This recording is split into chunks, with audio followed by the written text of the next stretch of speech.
বরিশালের বানারীপাড়া বালিকা মাধ্যমিক বিদ্যালয়ে ৪৮তম বার্ষিক ক্রীড়া ও সাংস্কৃতিক অনুষ্ঠান অনুষ্ঠিত হয়েছে। ভারপ্রাপ্ত প্রধান শিক্ষক মাকসুদ আক্তারের সভাপতিত্বে অনুষ্ঠানে প্রধান অতিথি ছিলেন বিএনপির কেন্দ্রীয় কমিটির সদস্য আলহাজ এস শরফুদ্দিন আহমেদ শান্টু। বিস্তারিত থাকছে জাকির হোসেনের প্রতিবেদনে। বিশেষ অতিথি হিসেবে উপস্থিত ছিলেন বানারীপাড়া থানার ইনচার্জ মোহাম্মদ মোস্তফা, উপজেলা মাধ্যমিক শিক্ষা কর্মকর্তা খন্দকার আমিনুল ইসলাম, শিক্ষাবিদ গোলাম মাহবুব মাস্টার এবং বিএনপির স্থানীয় নেতৃবৃন্দ।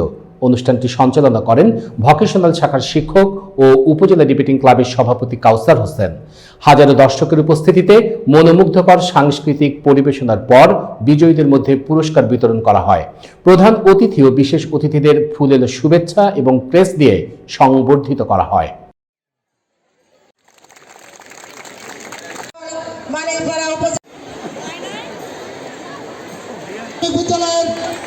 সিনিয়র শিক্ষক মাওলানা আব্দুল নির্বাহী কমিটি বাংলাদেশ জাতীয়তাবাদী দল মন্ডল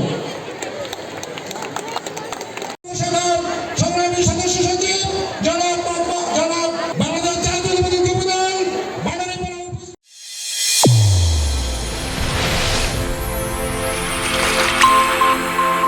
চ্যানেল A1 হৃদয়ের স্পন্দন।